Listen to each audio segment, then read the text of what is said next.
नमस्कार दोस्तों, इस वीडियो में हम आपको रीसेट बटन के बारे में बताऊंगा कि रीसेट बटन को HTML में कैसे बनाते हैं और कैसे तैयार करते हैं। तो चलिए कुछ आपको इंटरफेस दिखा देता हूं। मैं आपको कुछ इस प्रकार का इंटरफेस बना के दिखाऊंगा रीसेट बटन का। यहाँ पे फर्स्ट नेम, लास्ट नेम और रीसेट बटन होगा। तो चलिए मैं कुछ आपको एक एग्जांपल भी इसमें बता देता हूँ कि कैसे जो है रीसेट बटन काम करता है। तो यहाँ पे कुछ नाम दे देते हैं फर्स्ट नेम में, जो भी आप नाम दे सकते हैं। देखिए रीसेट बटन कार्य क्या करता है, जो भी आप डाटा फिल किए रहते हैं, यदि आप लास्ट में अगर रीसेट बटन पर प्रेस करते हैं तो वो डाटा क्या करता है कि पुनः जो है रिस्टोर कर देता है, यानी उसे समाप्त कर देता है। तो यहाँ पे चलिए आप लास्ट नेम लिख देते हैं और रीसेट पे क्लिक करते हैं। जैसे ही रीसेट पे आप क्लिक करेंगे आपकी पूरी डाटा को ख़त्म कर देता है, यानी कि आप उसमें फिर से डाटा को रिफ़िल कर सकते हैं। तो यही जो है रीसेट बटन का यूज होता है।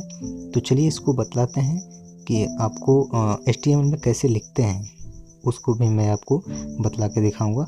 तो चलिए मैं नोटपैड ओपन कर देता हूँ। यह जो है नोटपैड प्लस प्लस है।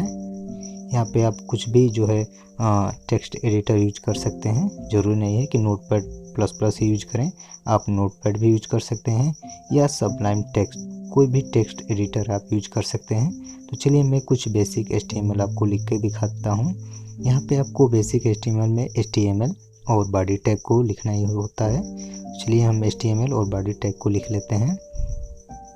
बॉडी टैग में आप जो भी कंटेंट लिखते हैं वही कंटेंट जो है वेब पेज में प्रदर्शित होता है। तो चलिए बॉडी लिखते हैं, उसके बाद फार्म टैग लिखते हैं। फार्म टैग ब्राउज़र को बतलाता है कि हमें जो है फार्म जो है तैयार करना है, इसलिए हमें इस यहाँ पे जो है HTML में आपको फार्म टैग लिखना होता है। फार्म टैग लिखने के बाद हम नीचे आएंगे या उसी में हमें कुछ एक्शन प्रयोग करेंगे, कुछ अलग एट्रीब्यूट यूज करेंगे। जैसे फार्म में हम कुछ एट्रीब्यूट यूज करेंगे। तो चलिए यहाँ पे हम लिखते हैं एक्शन। यहाँ पे इसे लिख लेने से फ़ायदा ये होता है कि यह जो है आपका वर्क जो है वेब पेज में पूरी आसानी से करता है।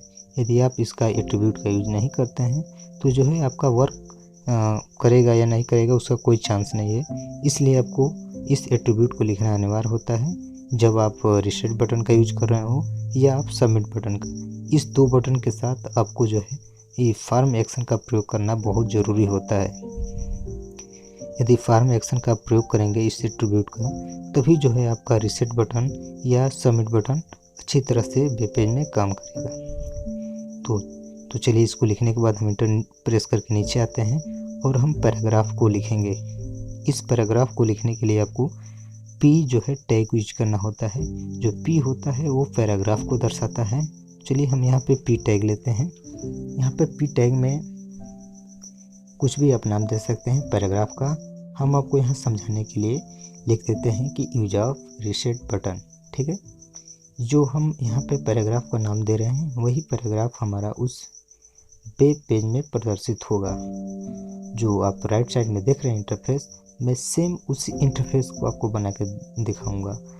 इसलिए मैं आपको उसको सामने भी रख दिया हूँ, जिससे आपको समझ में आसानी होगी कि कौन सा जो है टेक्स्ट कहाँ पे लिखने पे कहाँ प्रदर्शित होगा। तो इसलिए मैं आपको सामने रख दिया हूँ। तो चलिए हम पैराग्राफ को लिखने के बाद इसे क्लोज टैग से बंद कर देंगे। लास्ट में जो है क्लोज टैग आपको लगाना ज़रूरी होता है। तो चलिए हम क्लोज टैग को लगा चुके हैं। क्लोज टैग लगाने के बाद हम इंटर प्रेस करके नीचे आएंगे और यहाँ पे हम जो है फर्स्ट नेम और लास्ट नेम यूज करेंगे। तो यहाँ पे हम लिखेंगे फर्स्ट नेम। फर्स्ट नेम में आपको वैसे ही लिख लेना है, इसमें कोई भी आपको टैग या एट्रीब्यूट नहीं यूज करना है। चलिए हम फर्स्ट नेम लिख लेते हैं। फर्स्ट नेम लिखने के बाद हम BR टैग यूज करेंगे। BR टैग यूज करने का मतलब होता है कि उस लाइन को ब्रेक करके नीचे आना। जो यहाँ पे देख रहे हैं नीचे बॉक्स बना हुआ है टेक्स्ट बॉक्स, हम उस टेक्स्ट बॉक्स को क्रिएट करेंगे। तो उस टेक्स्ट बॉक्स को क्रिएट करने के लिए आपको लिखना होगा इनपुट टाइप। यहाँ पे मैं आपको लिख के बता देता हूँ कि जो BR टैग होता है वो लाइन या पैराग्राफ को भी ब्रेक करता है, ठीक है। यानी जिस लाइन में आप लिख रहे हैं उस लाइन को ब्रेक कर देगा, उस लाइन को तोड़ के उस लाइन को रोक देगा और निचले लाइन में आपको ला देगा। इसलिए हम BR टैग का यूज कर रहे हैं कि जहाँ ऊपर देख रहे हैं फर्स्ट नेम लिख रहा है उसके नीचे हम इस बॉक्स को बनाना है। तो उस बॉक्स को बनाने के लिए हम यहाँ पे BR टैग यूज करेंगे, क्योंकि हमें उस बॉक्स को नीचे बनाना है। तो चलिए हम यहाँ पे, आप उस लाइन में भी लिख सकते हैं। जब आप BR टैग यूज करेंगे तो उस लाइन में भी आप लिख सकते हैं नहीं तो हम इंटर प्रेस करके नीचे आएंगे और यहाँ पे लिखेंगे हम इनपुट टाइप और इक्वल प्रेस करके यहाँ पे टेक्स्ट लिखेंगे। चलिए हम लिख लेते हैं इनपुट टाइप। यह जो है एट्रीब्यूट है। Input type equal double quotation में लिखेंगे टेक्स्ट। जब आप टेक्स्ट लिखेंगे तो वहाँ पे टेक्स्ट बॉक्स बन के आएगा। जब आप रेडियो लिखेंगे तो रेडियो बटन बन के आएगा। यहाँ पे आप चेक्स लिखेंगे जो वैल्यू है तो यहाँ पे चेक बॉक्स बन के आएगा। अर्थात जो भी आप इस डबल कोटेशन के बीच में लिखेंगे वो कोटेशन के बाद हम इस जो है बॉक्स को बनाएंगे नीचे। इस बॉक्स को बनाने के लिए हम यहाँ पे BR टैग यूज करेंगे, क्योंकि BR टैग यूज करेंगे तभी नीचे वाले बॉक्स को हम बना पाएंगे। यदि आप BR टैग नहीं यूज करेंगे तो वो बॉक्स जो है उस लास्ट नेम के सामने बन के आ जाएगा, इसलिए हमें नीचे लाइन में बनाना है। इसलिए हम BR टैग यूज करेंगे, यानी उस लाइन को ब्रेक करेगा। चलिए हम यहाँ पे इस टेक्स्ट बॉक्स को बनाते हैं जो लास्ट नेम के नीचे है। यहाँ पे इस टेक्स्ट बॉक्स को बनाने के लिए हम वही जो है टैग यूज करेंगे, एट्रीब्यूट इनपुट टाइप इक्वल और डबल कोटेशन के बीच में टेक्स्ट लिखेंगे। टेक्स्ट लिखने पर उसे डबल इंडेंट से बंद कर देंगे। उसके बाद यहाँ पे नेम लिखेंगे, नेम में वही लास्ट नेम जैसा कि पिछले हमने स्टेप में किया है सेम वैसे ही लिख देना है। लास्ट नेम लिखने के बाद इसे हमने एंगल ब्रैकेट से बंद कर देना है।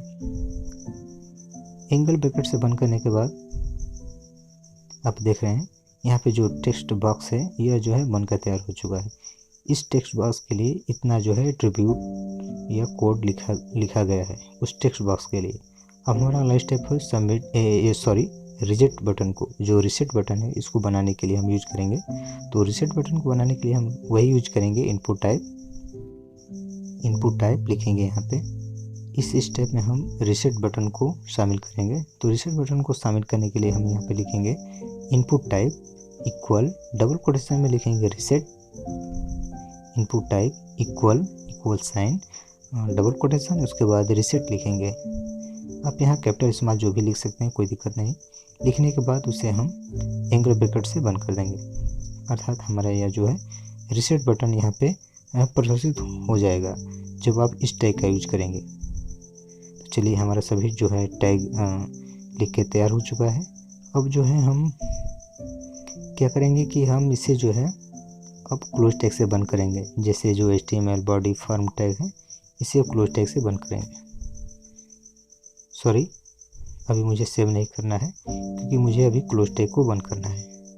चलिए मैं सभी क्लोज टैग को बंद कर देता हूँ। यहाँ पे इंटर प्रेस करते हैं और क्रमानुसार सभी क्लोज टैग को बंद कर देंगे। जो भी आप ओपन टैग यूज किए हैं उसे लास्ट में आपको क्लोज टैग से बंद करना होता है। यदि आप बंद करेंगे तभी जो हो वो कंटेंट प्रदर्शित होगा वेब पेज में, नहीं तो नहीं प्रदर्शित होगा। तो चलिए हम पहले फॉर्म को बंद कर लेते हैं क्लोज टैग से, उसके बाद बॉडी टैग को, उसके बाद लास्ट में HTML को हम क्लोज टैग से बंद कर देते हैं। क्लोज टैग से बंद करने के लिए आपको फॉरवर्ड स्लैश यूज करना होता है। तो चलिए हमारा जो है सभी टैग जो है क्लोज टैग से बंद हो चुका है, यहाँ पे देख सकते हैं। बंद होने के बाद हम जो है फाइल में जाके सेव पर क्लिक करेंगे या Ctrl+S प्रयोग करेंगे, जो शॉर्टकट की होता है। चलिए हम सेव पर क्लिक करते हैं। जैसे ही सेव पर क्लिक करेंगे सेव एज का डायलॉग बॉक्स ओपन होगा, जहाँ पे कुछ आपको फाइल का नाम लिखने के लिए बोलेगा। यहाँ पे जो भी आप फाइल नाम दे सकते हैं अपनी इच्छा अनुसार। तो चलिए हम यहाँ पे कुछ नाम दे देते हैं। जैसे नाम दे देते हैं रिसेट बटन और लास्ट में .html लगा कर सेव कर देंगे। आपको लास्ट में .html एक्सटेंशन लगाना जरूरी होता है। चलिए मैं इसका लोकेशन डेस्कटॉप कर लेता हूँ और सेव पे क्लिक करता हूँ। जैसे सेव पे क्लिक करता हूँ वो हमारा फाइल डेस्कटॉप पे सेव हो जाता है। चलिए आपको दिखाते हैं कि वो फाइल कहाँ पे है और कैसा जो है वेब पेज प्रदर्शित हो रहा है। तो चलिए यहाँ पे देख सकते हैं कि रिसेट बटन दिखा रहा है। इस पर हम डबल क्लिक करेंगे और आपको दिखाते हैं कि हमारा वेब पेज कैसा प्रदर्शित हो रहा है। तो चलिए डबल क्लिक करते हैं। जैसे डबल क्लिक करेंगे यहाँ पे आप देख सकते हैं कुछ इस प्रकार का प्रदर्शित हो रहा है। यहाँ पे देख रहे हैं कि जो लास्ट नेम है हमारा उसी में दिखा रहा है, यानी कि एक ही लाइन हमें उसे नीचे लाना है। तो नीचे लाने के लिए हम BR टैग यूज करेंगे। चलिए कोड को सामने रखते हैं।